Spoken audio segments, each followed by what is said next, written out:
Hey, Aaron, welcome back. And I do apologize about the internet connection and the bad internet connection, I should say, from before. So here's a redo of the class.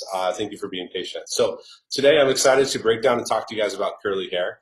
And really our focus is on cutting curly hair, but we really want to hone in on things that we can do in the consultation to help earn that guest trust as far as like going through the service and have a better game plan for the actual service today. So for this, I'm going to jump over to my keynote, and then this is how we're going to work. So you're going to see my keynote on the screen, and then we'll break it down that way.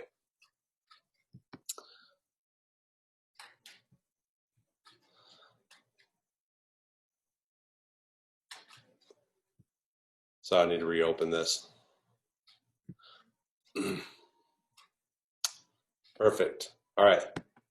So starting in the simplest place is just in your skill cards, just understanding characteristics of hair types. So this little chart has saved me so many times when I'm on the clinic classroom and I'm looking to explain something to somebody and they don't quite understand, because this says it all. We're really going to focus on the page on the right hand side. We're looking at fine curly hair all the way to coarse extra curly hair. So first, let's set some, not some boundaries, but some things, some specifics. So we're talking about fine, medium, or coarse. That's the texture of the hair. That's the way that it feels. That's the actual diameter of the hair. Fine hair is not as big around. There's not as many cuticle layers, so it's a little bit more easy to work with. It takes chemical services pretty well. Where coarse hair, you know, it's a little bit hardier, a little bit fuller, a little bit thicker hair, and it's a little bit more resistant, and it doesn't take things as well because there's more cuticle layers that you have to work through. So you have that factor going on. Now you need to factor in the formation, which is like the way the hair is shaped.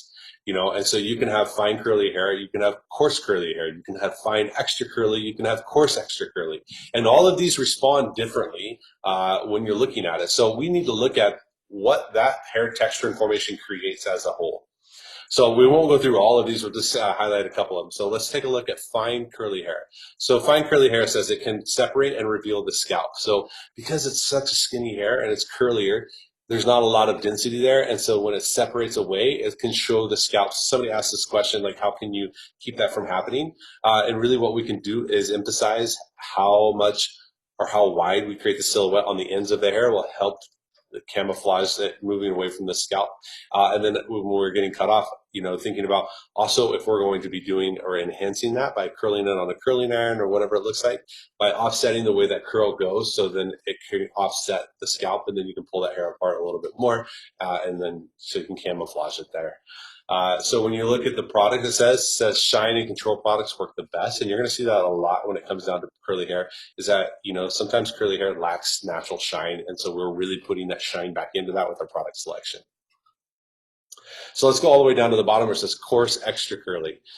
Coarse extra curly has extremely wide silhouette, so their hair naturally sticks off their head and creates this wide outcome, right? And chemical relaxing is recommended because it gives it and makes it more manageable. But you'll notice that sometimes when people have that coarse extra curly hair, that they like that wide silhouette, but we need to be able to whittle it down and work it into that. So when I'm thinking about that, when we're thinking about and talking about hair cutting, is that curly hair already has a natural silhouette. And really what we want to do is diminish that silhouette to create the outcome the guest wants. Where on straight hair, we're putting in that structure to create the silhouette they want to see. So I have this doll head just to kind of show that as an example. When you're looking at this side has been permed, you know, and when it comes out, it has the graduation is enhanced as far as like how it comes out away from the head shape. Where this side is straight, but it's also cut at the graduation. Same from side to side, same execution of the haircut, but completely different visually in results because of the formation of hair. So formation, curl creates a different expanded shape from side to side. Where on this doll, it's been layered, but you can see because of the curly hair, it's got a wide silhouette all the way. So even though we layered it, it's still really wide. So that's one of the things that we have to understand about curly hair, is that curly hair, we're removing some of the curl to create the end result, where on straight hair, we're building it in a sense. We're still removing it, but we're building in that end result that we want to see. So when in doubt and you don't understand the hair that you're working with, go to the characteristics of hair type, and just the words in there will give you an indication on elevation. So when we're talking about hair cutting, so when you see extremely wide, voluminous silhouettes, how do we decrease that? By elevating hair and cutting it. And then when it says can reveal the scalp, how can we not reveal the scalp? By keeping that elevation really low and maintaining amount of weight on the ends of the hair to make it fall heavy. Even though it's falling heavy here, it's going to help camouflage the hair and pull it away from the scalp. So going through all of our classes, we're thinking about how elevation is affected. There's just a case in point of elevation. Using a lot of elevation will diminish the silhouette. Using low elevation will help increase the silhouette. So characteristics of hair type, get to know them. So now that we understand, quickly characteristics of hair type, let's talk about a consultation for curly hair. So it's a little bit different than a consultation for straight hair. First thing is consultation for curly hair. Sometimes we're intimidated when we're working with curly hair, and sometimes the guest is intimidated to have somebody without curly hair working on theirs. So these questions are designed for a couple of reasons. One, it's going to help earn their trust because you're asking questions that most people don't ask. But two, it's giving us a really clear game plan on our direction of our service today. So the first question is percentage of the time you wear your hair curly. And in parentheses I put, this gives us a better idea of how we can approach the haircut today. So if my guest says they wear 100% curly, I have options. I can cut it as is right now, or I can wash them out, cut it wet, style it curly, and then refine it. Or if they say I wear 50% curly, 50% straight, then I need to change my game plan. Maybe today's service, I need to go wash them out, cut it curly, blow it dry, smooth it out, cut it straight. So that way they see it in both stages that they wear it. So determine that percentage, and it's up to you and your guest, or really up to your guest to tell you that. And then how long do you go between washes? So some of these questions can intimidate you to ask because you feel like, I used to feel like I was calling that person dirty, like how often do you go between washing your hair? But some of our curly haired guests wear it like a badge of honor. Like I go 3 weeks without washing my hair. Just this morning in general session, we asked the girl how often she washes her hair. She said every 2 weeks. So, after 2 weeks of wearing it curly, you can have an excessive product buildup, yada, yada, where we're going with that. So how long do you go between your washes gives us a time frame of how long they need that style to stay or how often they wear it that way. And then when was the last time you washed your hair? So that will tell us today, if they just washed their hair last night, then maybe today I don't need to wash their hair.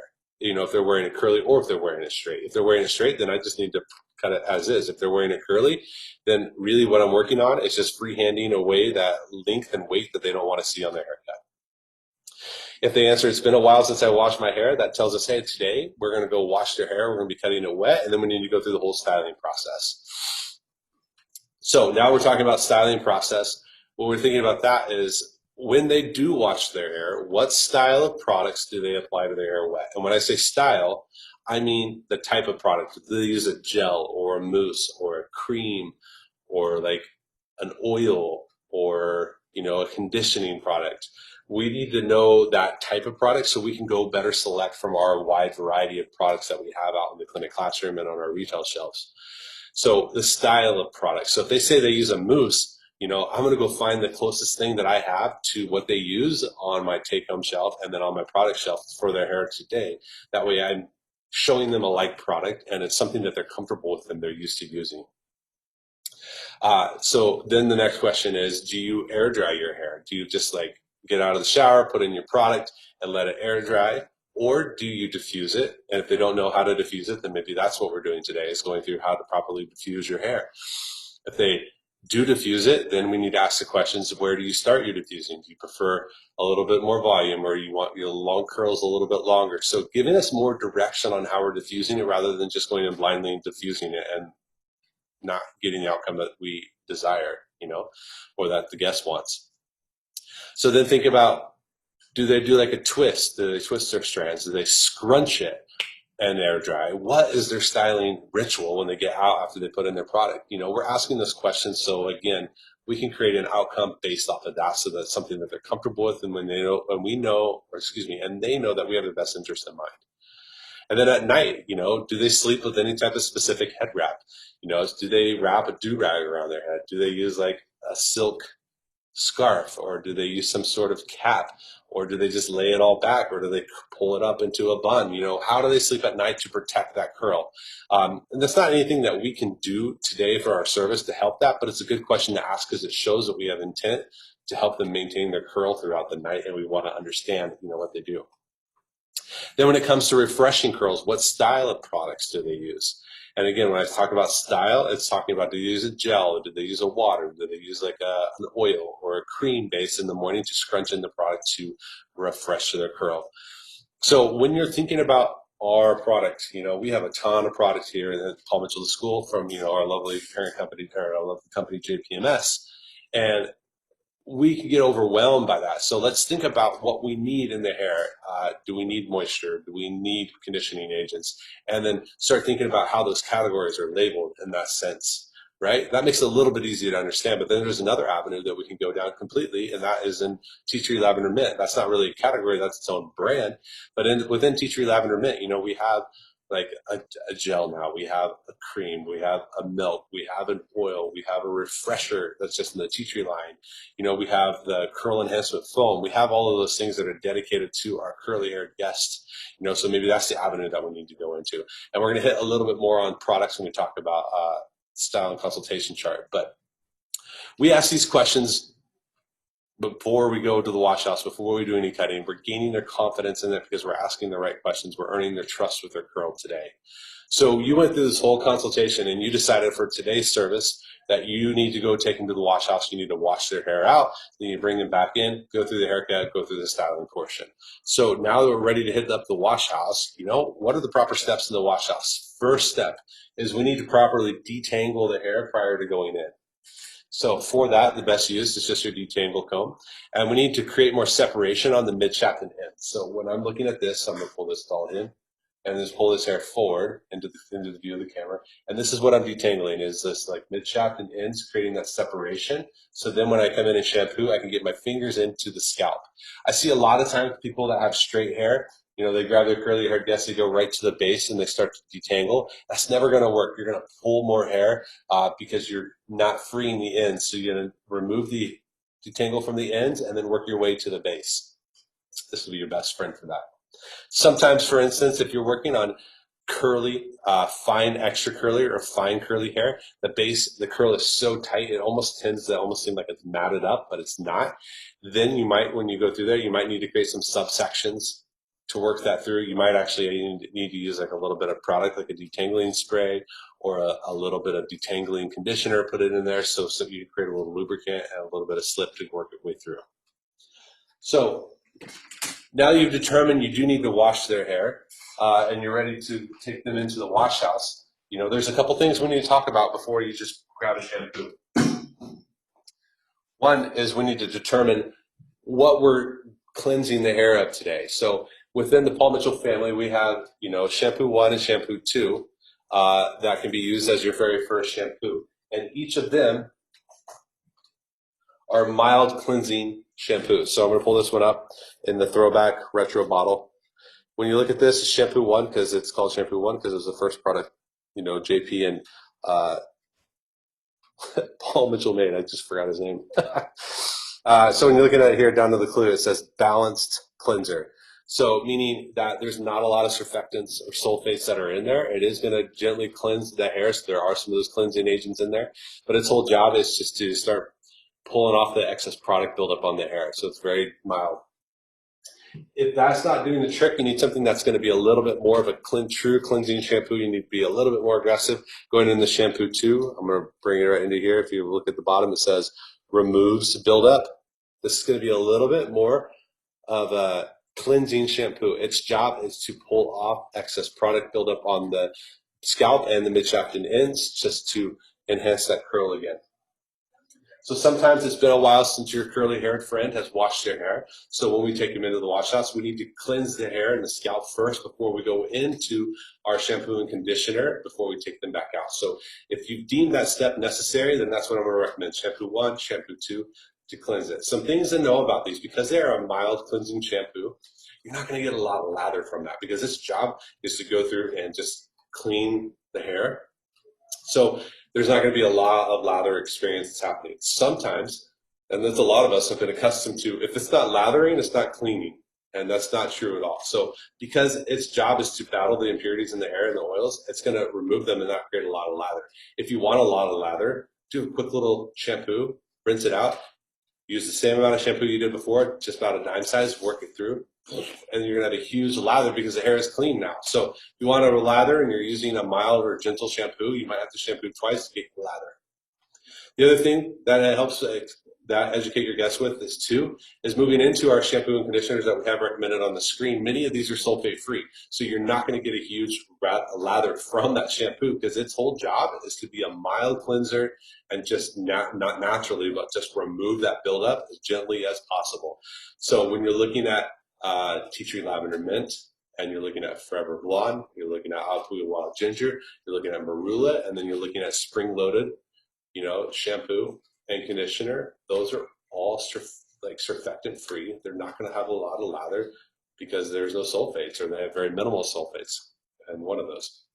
So when you're looking at that, selecting one that's going to naturally help that hair be curly and retain its moisture and retain its shine is job number one. So if your guest has determined that, hey, they just washed their hair 2 days ago, but you would like to restyle it in the wet stage today, but you want to cleanse the hair a little bit, we now have an option of the co-wash. So the tea tree lavender mint, co-wash. I'm going to hold it up right into here. It says conditioning, lather, conditioning, no lather, cleanse. I don't know why I had a tough time saying that, but that's just something that you can use as in-between services. So when they bring them in there, no lather, conditioning, cleanse, wash out, towel it dry, get them out the door. So you don't need to add a conditioner in that. Its whole job is just to refresh, pull out any little buildup that's on there, but it's not going to be really aggressive. So it's kind of like an in-between service. Sometimes it's educating our guests that have curly hair. They might ask us questions about a co-wash. They don't really know how it works. They might ask questions about surfactants and why they're not the greatest for curly hair.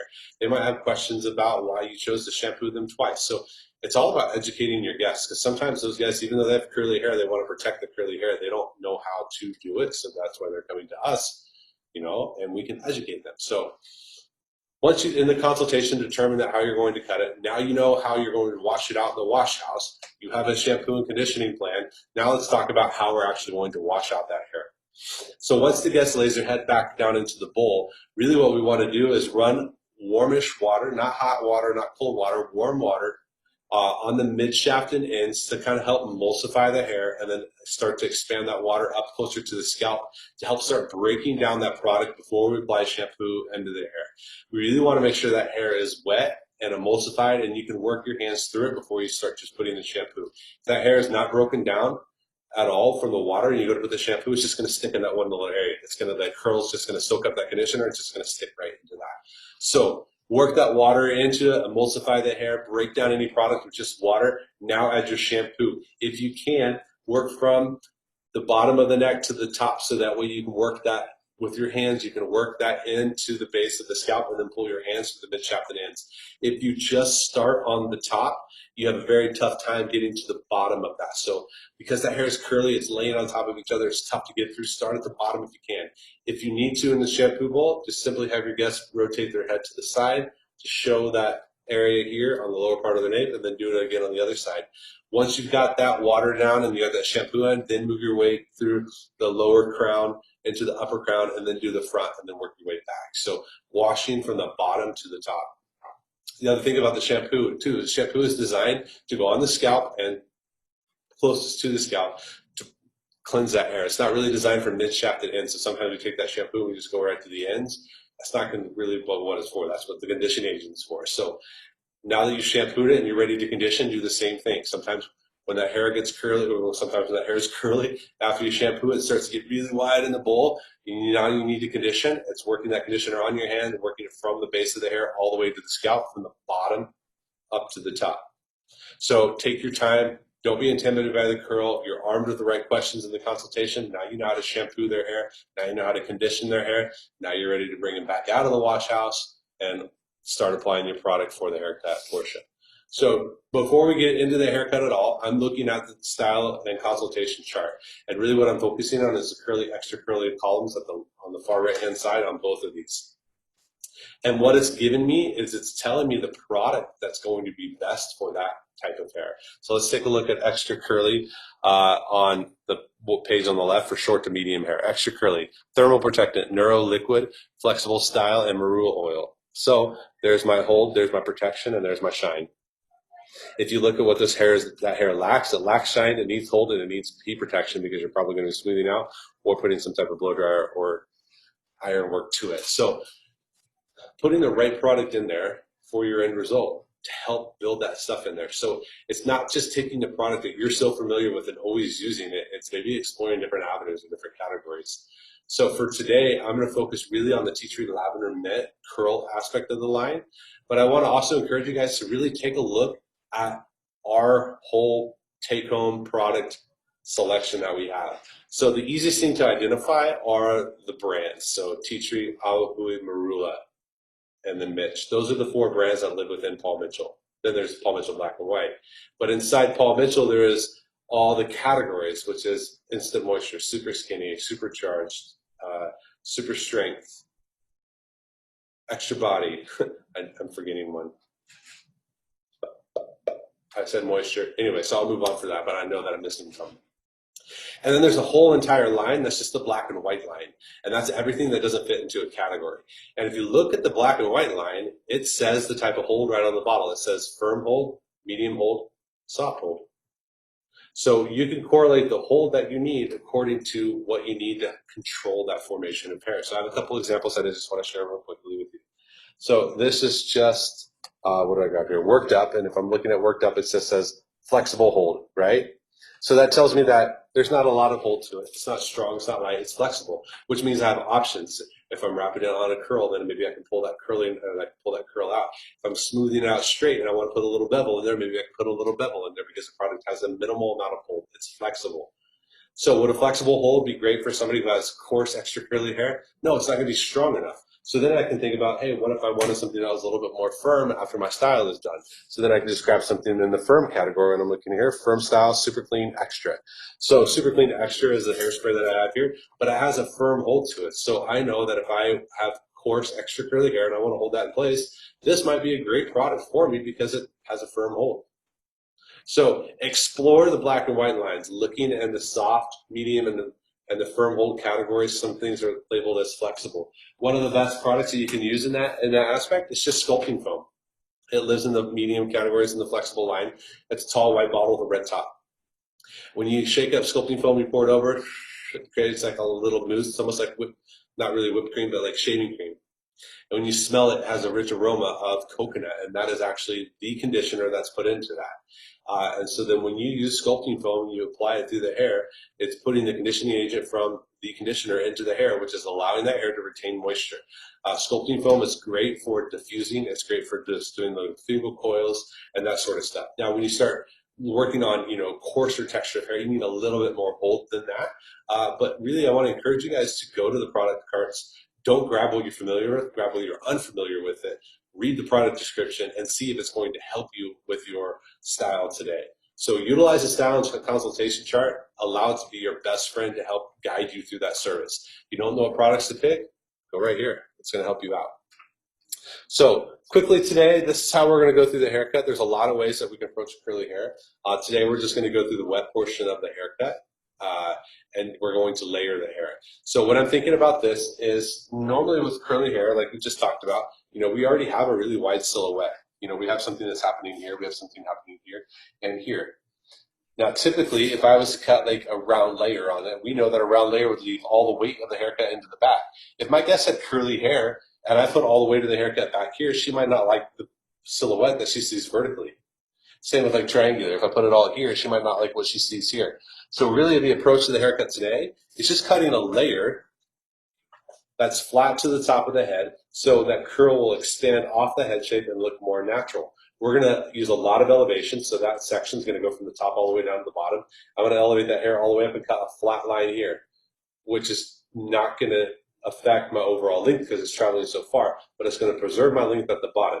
But it's going to give me a layer that's balanced this way, and then when it swings out to the outside of the head, it's going to be balanced here as well because that hair traveled more than 90 degrees. So when it works its way down, it's going to fit more of the expanded shape. So I'm not saying that I'm cutting a square layer because I'm only cutting the top. I'm not really doing the sides and bringing those out at 90. I'll cut the top wet, then I'm going to talk about how I diffused it, and then we're going to go through the refinement. So refinement's happening on this girl, and the haircut is happening on my other doll that's right here.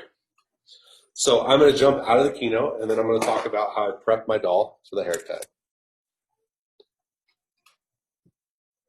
All right.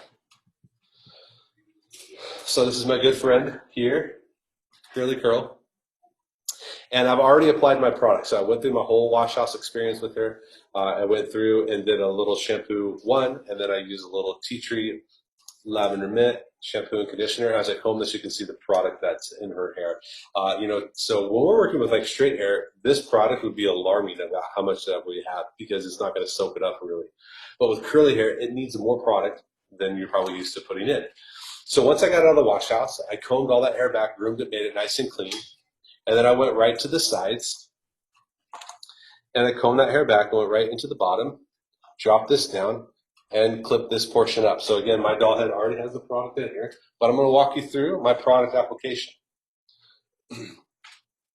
For my prepping my doll head today, I use a little bit of lavender mint taming cream. Excuse the bottle, it's got a little bit of use, and then lavender mint moisture milk.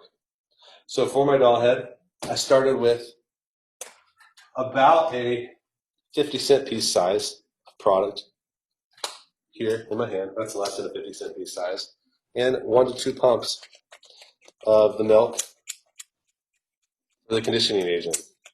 So I prepped this like an hour before class started. So some of that product's dried out, so I'm just going to use this to refresh it. But as I work my way through the hands, I put it in my fingers on the top of my hands.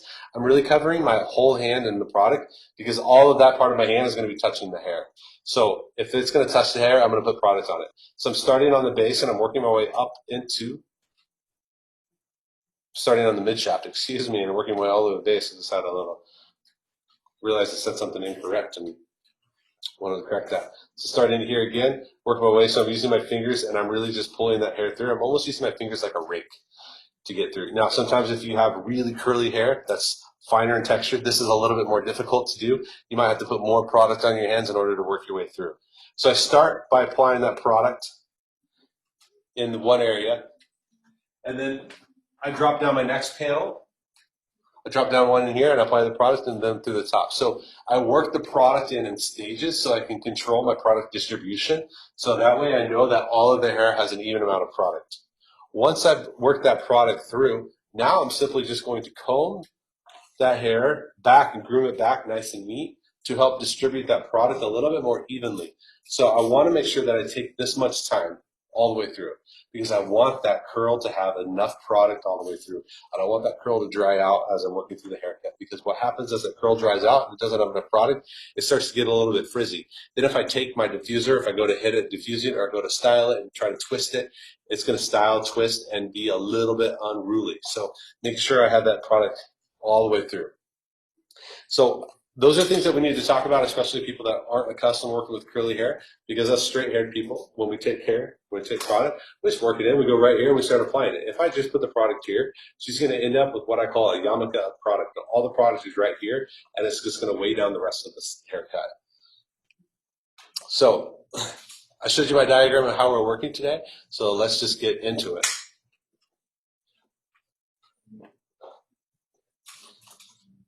So I'll do my best to not cut against my shirt so you guys can see the hair that I'm removing.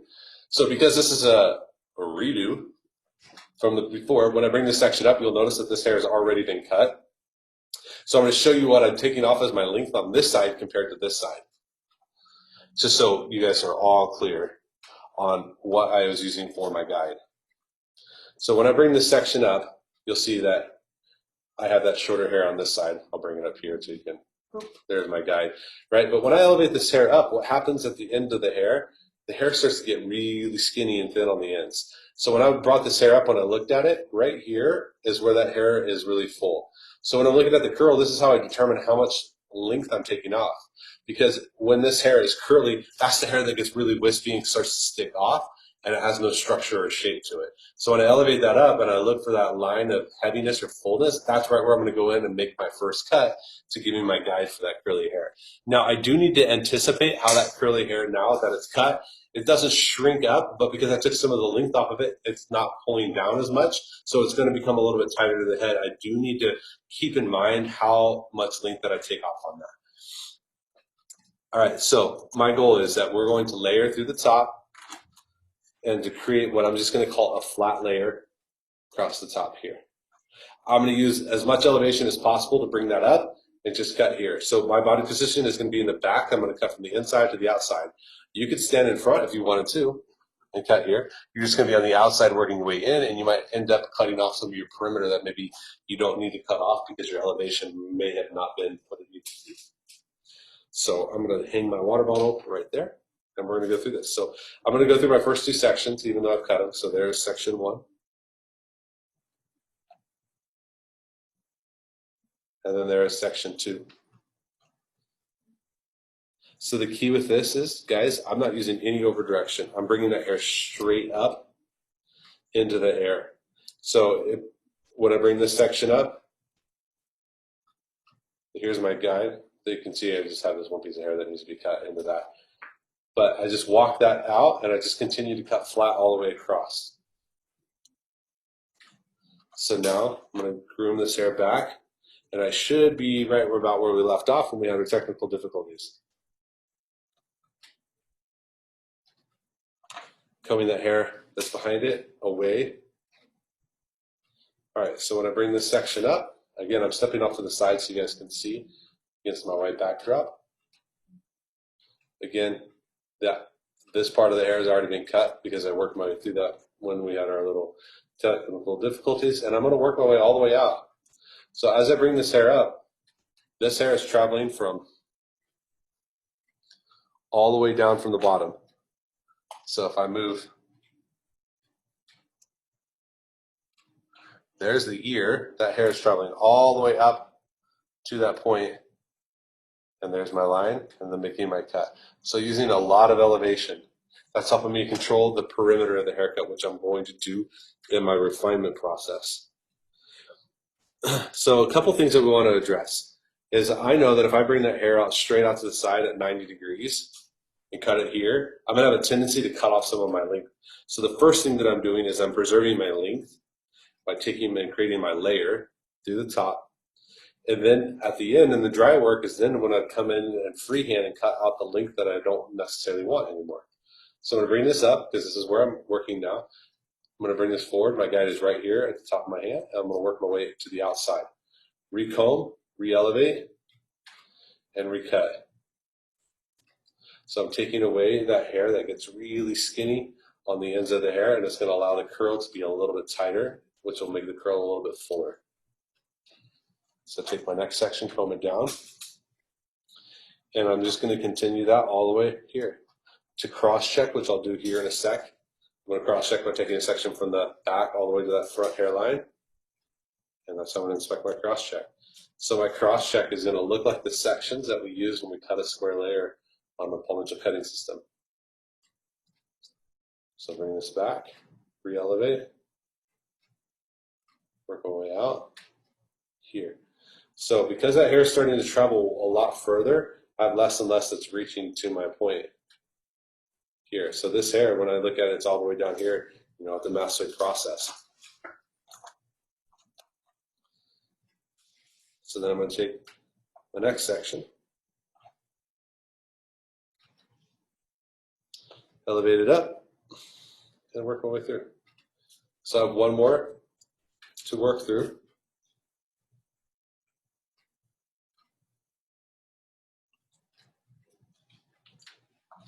Here in the back, and it's down the center division point, and I'm bringing all of that hair up. So I'll spin my doll head around so you guys can see here. I know it's dark hair, and it's a little bit tougher to see.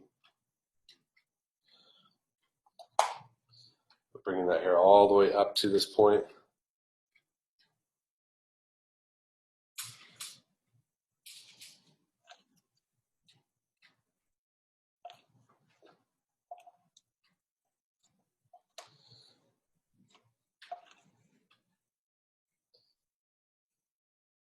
Work my way out. Now, just so I can show you guys, I am standing in front of the hair now, or I was behind it, but it's just so you guys can see how far that hair is coming. So that's how I would cut that top. I know that I haven't done anything down here to the sides, and that's quite all right, because I'm taking out the silhouette across the top. So when I cross-check, taking that section from front to back, and I bring this up, and I want to see that aspect, that looks great. So now I'm going to do the same on the other side. I'm going to keep my body position the same.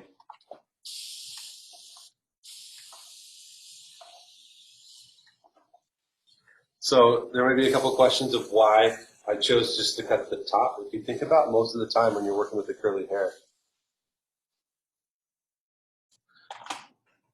this is really where they want that style to happen here and then out to the sides. So I'm going to loosen and free up the top so when we style it, this can be larger. And then the hair on the sides, when it's expanded out, then I'm just going to come in and freehand and cut off some of the extra weight and length that we don't really want and then work the bottom.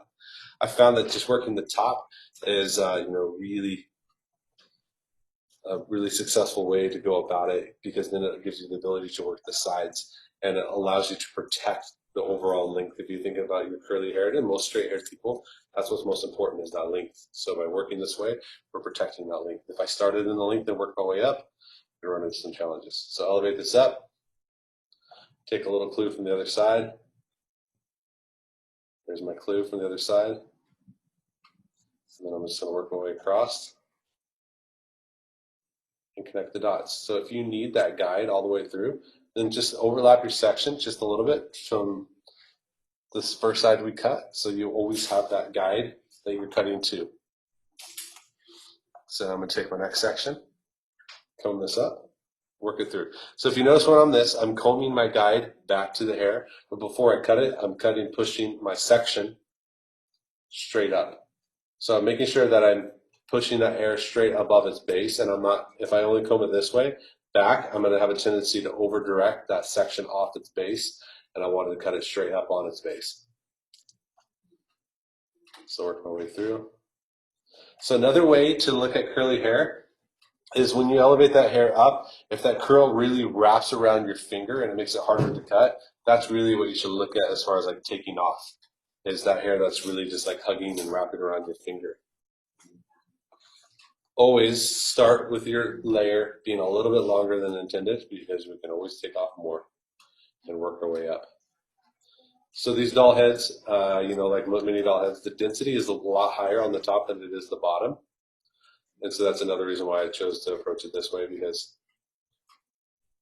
if I started on the bottom where it's really dense or it's not so dense, I take out and then I lose my overall shape at the bottom of the outline of it. So then I'm going to take my next section, working from the center division point down the master process again, elevate it 90 degrees or straight above its base. Instead of 90 degrees, straight above its base. There's elevation is increasing as I go to the outside, excuse me. So when we're thinking about this, we're cutting a concave layer, because that layer is shorter on the top and then gets longer down to the outside.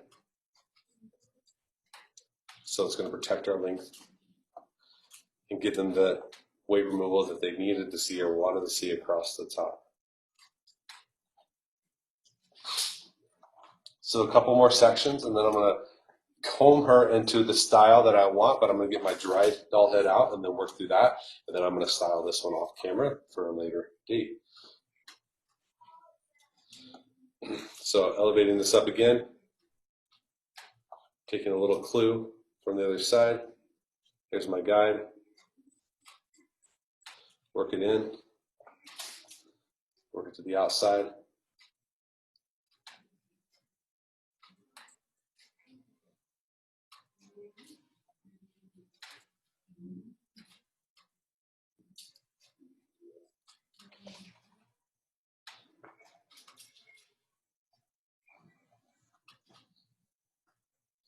So I'm in that last section again. You guys remember that I had on the other side that involved a lot of hair. So if you needed to, and you can control it, you could take the whole back of the head up at once. Cut it. If you need to use that much hair, if you need that as your guide. So I want to bring all of this up, have all of that hair in my hand, all the way down to the nape, work my way from my guide, and then all the way to the outside and through. So before I do anything else, now that that hair is, I cut my layer,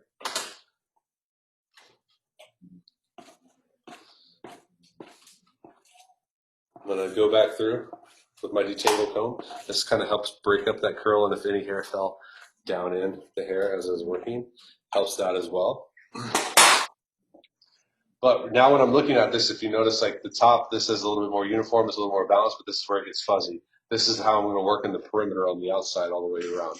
So what I would do is put this doll head or put my guest into how I'm going to style the hair, whether I'm going to do like a cold coil, whether I'm going to do like a little twist, like twisty action and diffuse it, whether I'm going to do a little twist up and then put them under the dryer, or whether I'm just going to let it air dry, take out the moisture, whatever.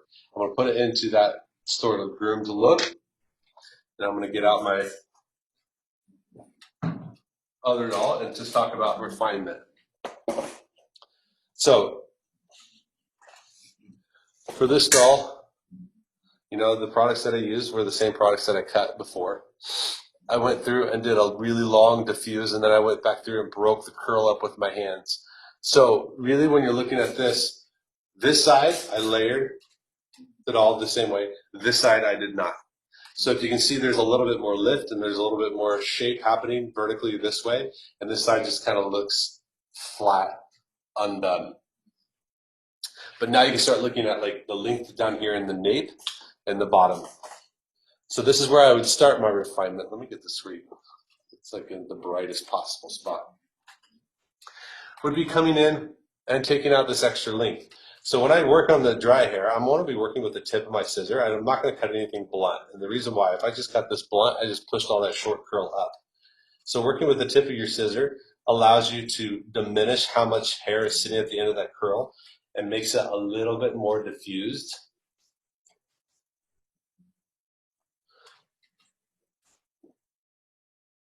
And it makes it a little bit softer, so you can spread it out a little bit more, and it's not going to be as blunt. In a sense, I keep saying that word blunt, but it's not going to be so blunt. So that's where I start. It's just down there in the perimeter and cleaning up those little bit of hairs that you need to clean up. So let me do this. It's the day of adventures today. So getting it up a little bit higher. So this is coming in and then taking out essentially what I don't want to see.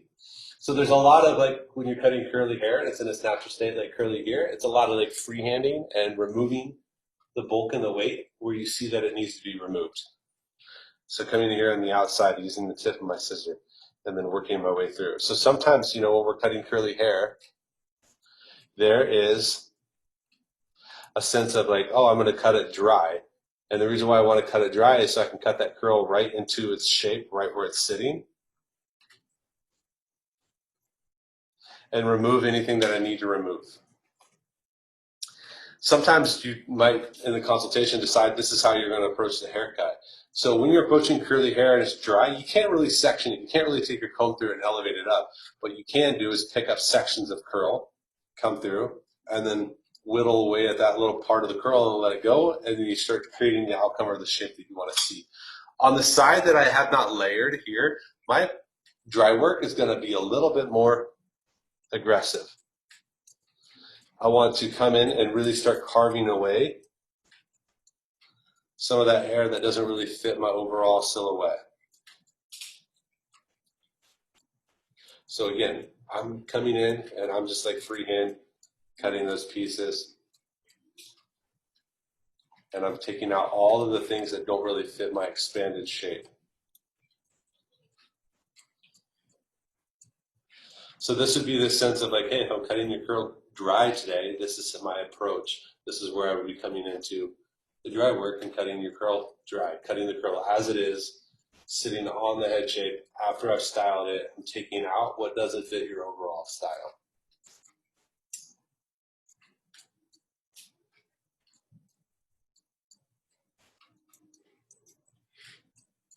So I don't have a mirror handy, so I'm doing the best that I can as far as like not guessing, but I want to make this slimmer through the top, and then so it just tapers in down at the bottom. And it tapers in because of you know, the skinniness of the hairline and that sort of stuff. But really, we're just like whittling away, freehand cutting that curly hair. You know, and I've seen people do it this way too as well. Like, hey, I'm going to come in and I'm going to freehand cut this curl, and then I'm going to wash and style it. You know, that could be your approach as well. Take away that and then go through and wash it and then restyle it. You know, whatever you're going to do today, you know, should be decided between you and the guest. So I know it's tougher to see on the camera, but the side that we layered when it's wet, this curl is much more defined and there's much more separation. With the curl that I'm just dry cutting, there's a little bit more frizziness, a little bit, you know, more almost organic feel to it. That makes sense? So that's how I work my way through. I'm grabbing this and I'm kind of pulling it up just to see if there's any like long skinny pieces that I can work to take out. So whether I'm working it dry or working it wet, you know, there's always intent as far as like how I'm working it. Moving it down. So then if I'm working in the fringe, it's the same thing, working with the tip of my scissor, just a point cut. Stab my guest to diminish that weight that's sitting in there. So then it's just going until your guest and you see that result that you wanted to see.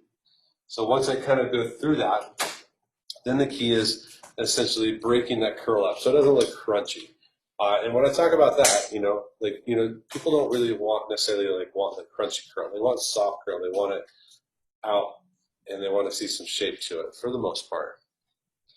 So what I want to do now is break that curl up, but not necessarily use all the oils from my hands to wipe off on their hair. So something that you can do that's very easy to help break that up once you put that curl in there is for this, I'm just going to use a little tea tree lavender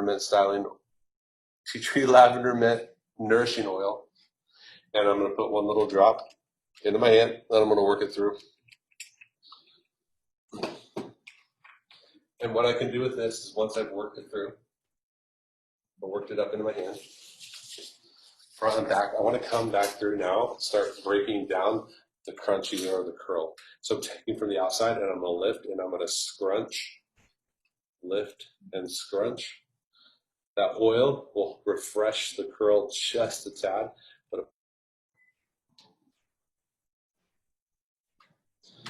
All right, more difficulties. It just dropped in the middle. So I don't know where it was, but I was paying pretty close attention. So how that oil worked in my hands.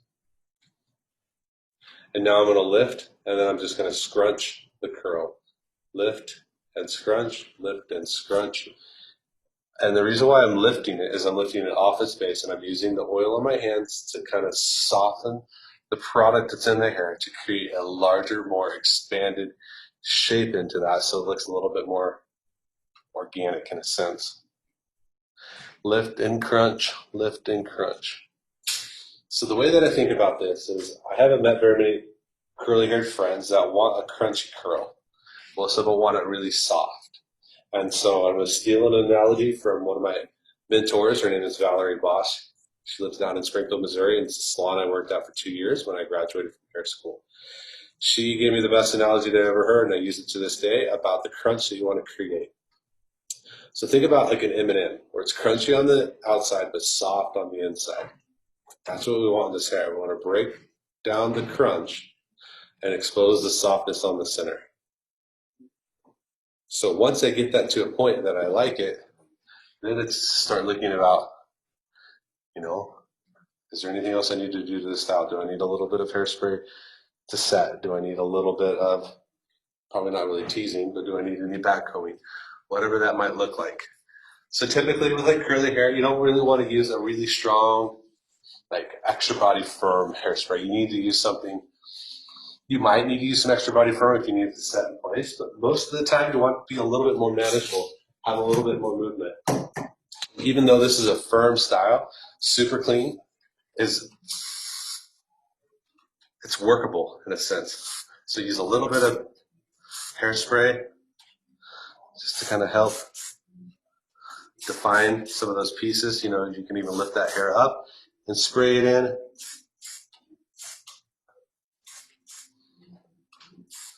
What up? What else? So let me raise her up, and then you guys can take a look at my finished curly-haired friend. How's it going on? So again, we layered this side, did it wet. I diffused her, broke it all out, brushed it out, and freehand some weight removal on this side. Did it without a mirror, and you can see really the difference. This is really defined because I cut it wet and then I defined each little curl when I went into style. This was uncut, so the ends of the hair are a little bit more, almost like they're a lot more ragged. They are in a sense, they need to be cut off. So if I was to wet this down and cut it side to side, both sides would be the same. So there's some benefits to cutting it dry because you don't have to restyle it. You can just cut it, you can see what you're removing. But there are also some benefits to cutting it wet because you can create a really seamless and really pretty looking layer on that curly hair. So again, you guys, I apologize for the technical difficulties. I'm going to do one more thing. I'm going to jump back to my keynote, and then we're going to go through our little home play exercise.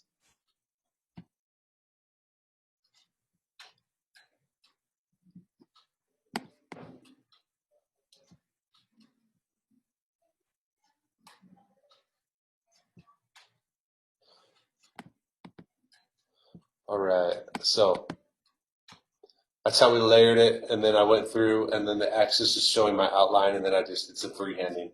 So your home play, guys, is I went ahead and took some tip cards from the Paul Mitchell Pro website about styling curly hair, like giving you ways to style curly hair. So what we're asking is just use the following tip cards to recreate one of the looks on your guest or adult head. So there's 3 different looks that you can create, and it lists the products, and then it lists the steps for you down below. So this is just making little knots and twisting it on the base and clipping it with a bobby pin or clipping it with a hair clip. And then here's a nice little diffuse, and then a comb coil. I apologize for the quality of the comb coil one. When I was downloading them, like a long time ago, this one just would never come, so I just had to take a screenshot. So when you guys blow it up and read it, it will get a little bit pixelated, and I do apologize for that.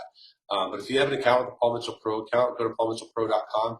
You can register yourself as a student, and then if you look under education, on-demand education, scroll through to the bottom, it'll say style classes, yeah, and click here. And then if you look at the tea tree line, then you click the 11 minute, and there's little videos that go along with that as well. So then there's just the final end result of like just the model again, a different pose, and now it gives a color formulation, and then the products again, color formulation. So we just want to see you guys just practice some of these styles. We really break down some of the intimidating factors of what curly hair presents it to you. We gave you guys some really good key tips today to earn that guest trust in the consultation, like from the very beginning, asking the proper questions, getting you a great game plan as far as like how you're going to cut that hair today. So again, I apologize for some of the technical difficulties that we faced. Even in re-recording this, I had to stop and re-record it again. So thank you for your patience. I appreciate it. As always, let me know if there's anything else I can help out with, and do hit me up on my Instagram. Questions, answers, reach out, that sort of stuff. Thank you for those of people that have done it. Quick little recap. Thank you, Paul Mitchell Pro, for the great products as far as what we used today was lavender mint taming cream and then lavender mint moisture milk. That's all that's in here to help me control that curl. So next week, hopefully barring any technical difficulties, we're going to revisit this girl, but we're going to work through a graduation. So thanks, guys.